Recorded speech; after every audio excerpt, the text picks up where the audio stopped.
filhos retornados. De alguma maneira, o fato que estamos reunidos aqui hoje nos faz nos sentir do lado não dos que estão sendo considerados aqui pecadores, perdidos, mas do lado daqueles que junto a Jesus caminham como ovelha.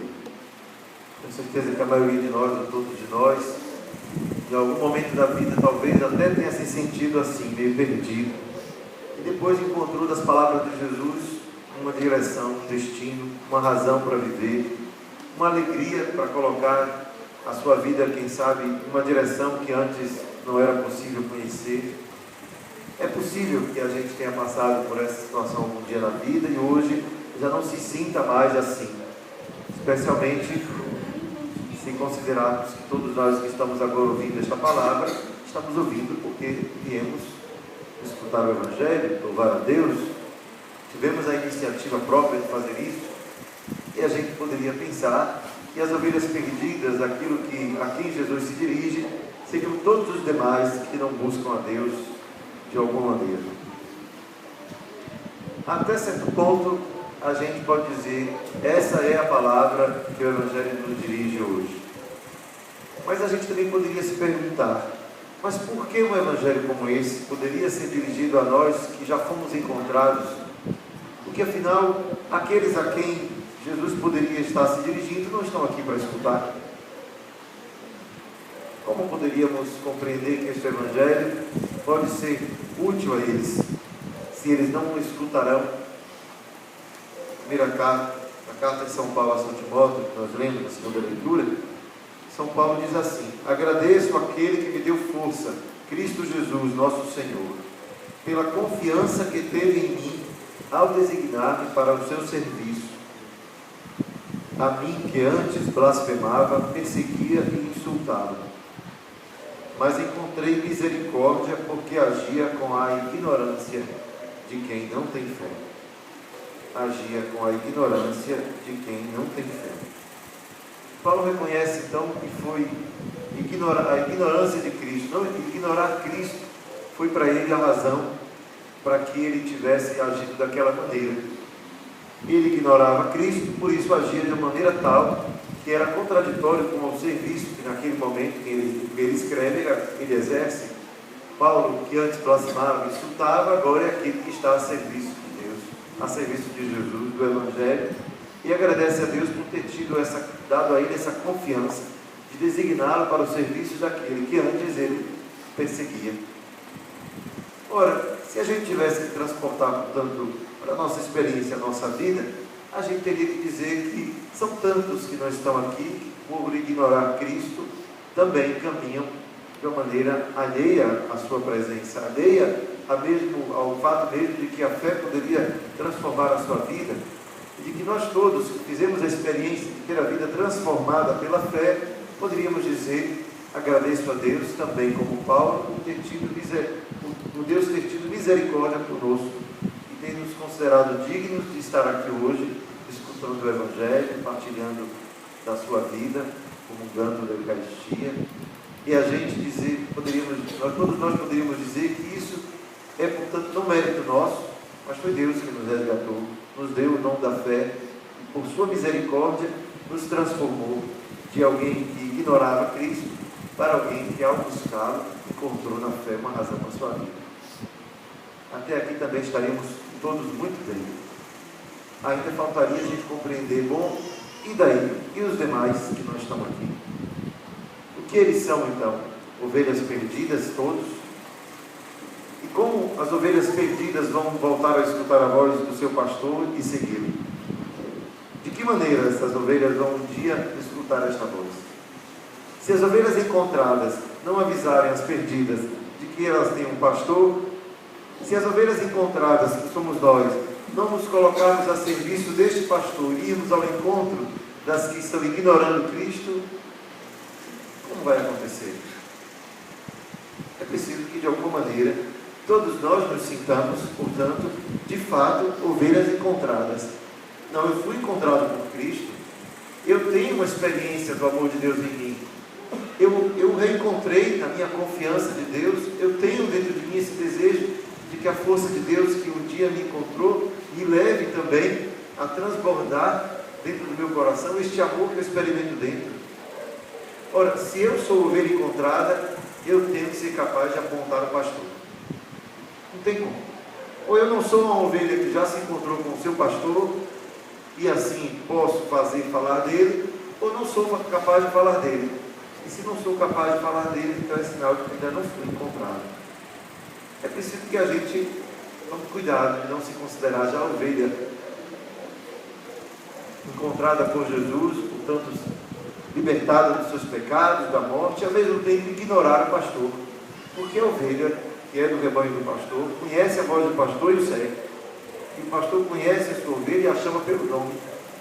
Se cada um de nós se sente, portanto, ovelha deste rebanho de Jesus, é preciso dizer para si mesmo: eu me reconheço chamado por Jesus pelo nome, para anunciar, aonde quer que eu esteja, com os meus gestos de amor e caridade, com a minha confiança no pastor, que eu sou ovelha do seu rebanho, e que de lá ninguém me arranca mais, porque eu já o encontrei. Muito bem, vamos fazer o caso agora de que muitos de nós não se sintam assim. Mas padre, como posso então me considerar perdido se eu busco a Jesus? Eu venho à missa, mas eu não sinto tudo isso que o senhor está falando. Então aí eu acho que a gente precisaria criar uma segunda categoria de ovelha. São as ovelhas distraídas. Acho que nessa categoria, boa parte de nós que estamos aqui hoje poderia se encontrar bem. Ovelha distraída. Você imagina que se você estivesse seguindo um grupo e de repente aparece alguma coisa que lhe chama a atenção, uma vitrine. Aí você vai olhar a vitrine, que legal, que bonito. Quando você olha, cadê o grupo? Sumiu. O grupo desapareceu no meio da multidão. Você que era uma ovelha encontrada, por ser ovelha distraída, se perdeu do caminho.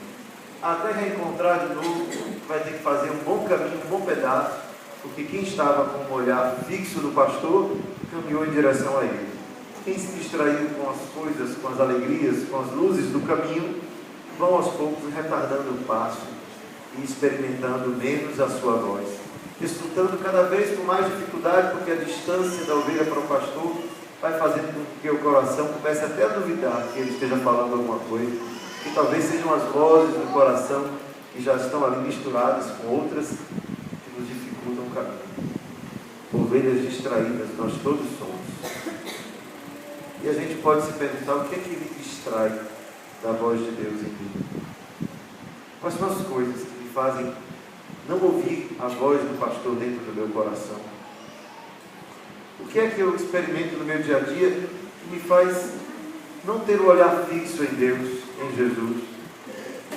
O que é que muitas vezes me permite distrair de tal modo que até mesmo aquilo que eu sei que Deus quer me dar, porque eu confio no seu amor, Ele não me dá, não me alcança? Muitas vezes até a saúde física. Às vezes até a saúde física. Deus está disposto a te dar, recuperar, mas você anda tão distraído. Busca Deus ali e acolá, mas não tem fidelidade. Deus te chama à oração, você se cansa. Deus te pede gesto de amor, você se fecha.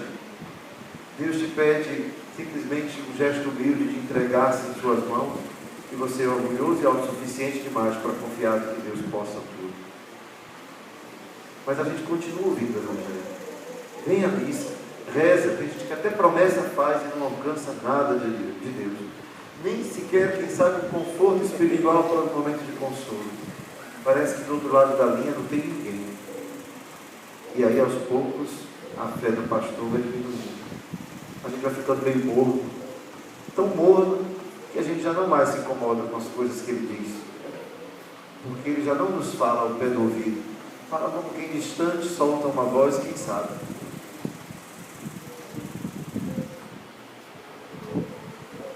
A vida de fé que todos nós somos convidados a viver, ela hoje, nos nossos dias, não pode mais ser considerada uma fé que se consegue viver somente porque culturalmente, porque a família, porque me habituei a fazer isso, é suficiente.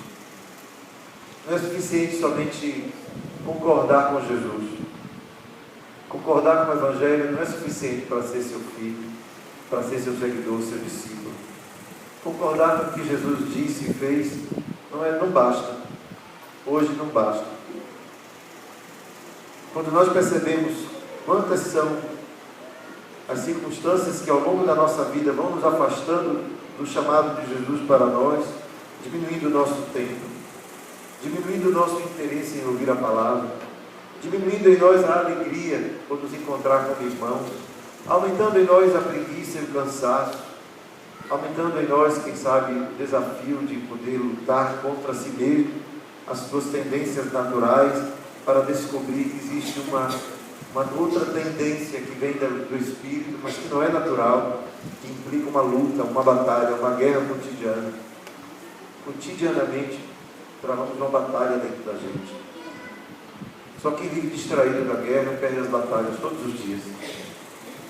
Mas a batalha é sempre a mesma. É a batalha que o Evangelho nos convida a travar em nome do amor e da fraternidade, e aquela vontade interior de fazer prevalecer sempre os interesses pessoais, até quando fazemos a caridade.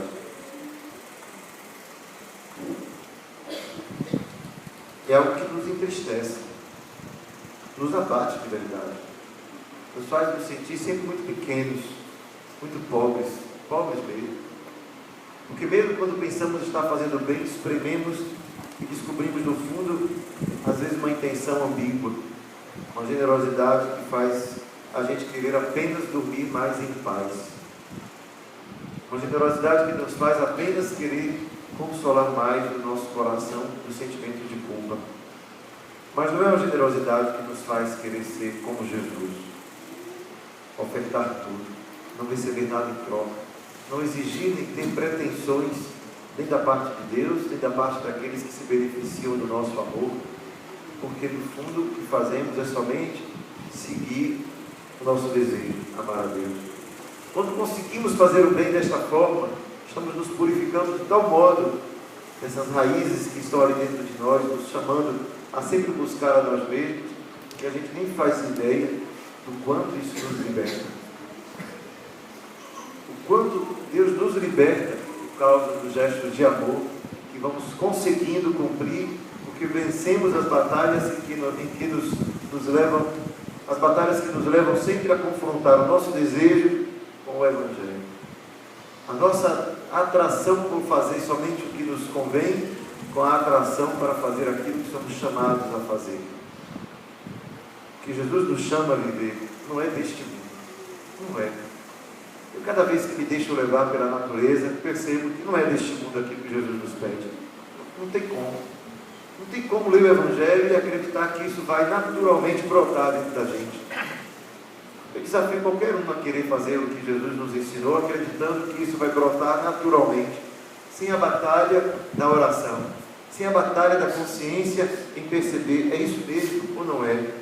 Sem a batalha de perceber, mas tem duas coisas que são boas, qual é aquela que eu devo fazer agora? Visitar um amigo que eu quero muito bem, com o qual me divirto, estou alegre com ele, ou visitar aquele outro amigo que talvez eu não esteja tão à vontade, mas que precisa de mim.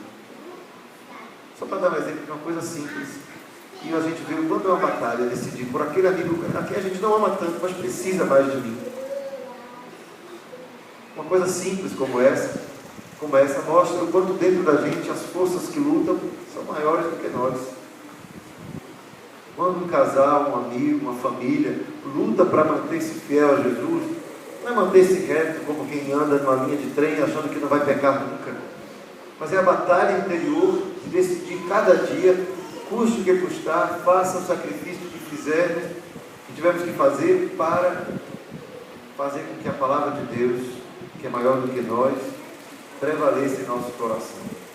Mas alto lá, não por um desejo de cumprir um dever, mas por uma satisfação de corresponder ao coração por um amor maior. A satisfação de poder perceber que aquilo corresponde ao meu desejo de amar a Deus, que aquilo corresponde às minhas energias espirituais mais profundas. Porque quão triste seria fazer um gesto que sequer fosse de caridade, se não fosse por amor. São Paulo nos diz: se você der todos os seus bens aos pobres, mas não tiver amor, isso de nada servirá. Nada servirá. Ovelhas distraídas nós somos. Ovelhas distraídas.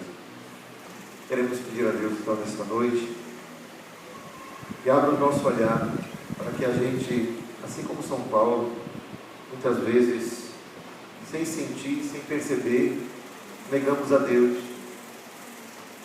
traímos o amor de Deus em nosso coração, não anunciamos às ovelhas de fato perdidas que existe um pastor, e dessa forma também traímos o chamado que Deus fez a cada um de nós, a nos chamar pelo nome e a nos convidar a caminhar com Ele.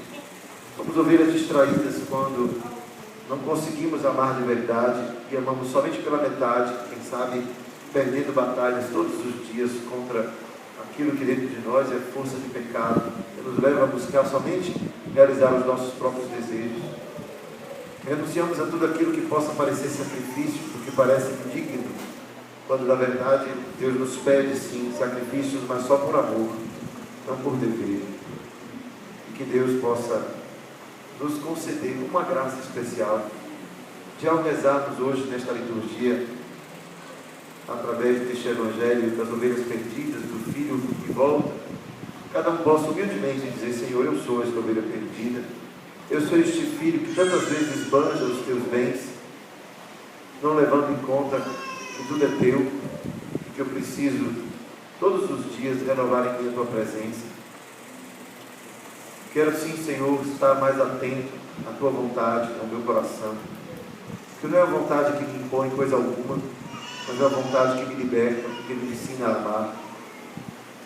Te peço, Senhor, que vencendo as distrações que o mundo me oferece, eu possa encontrar um sentido para a minha vida, um caminho a seguir, uma luz que orienta os meus passos, que de nenhum modo as outras luzes do caminho poderiam me afastar.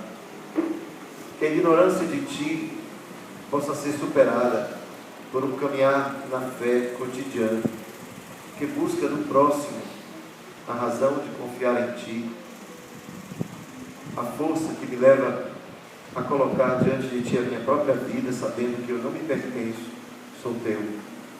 Por isso, Senhor, toma em Tuas mãos, me faz de ovelha perdida e distraída, uma ovelha que caminha firme, convicta, fiel, disponível, disposta a servir. Que a Tua bondade e misericórdia nos salve de nós mesmos.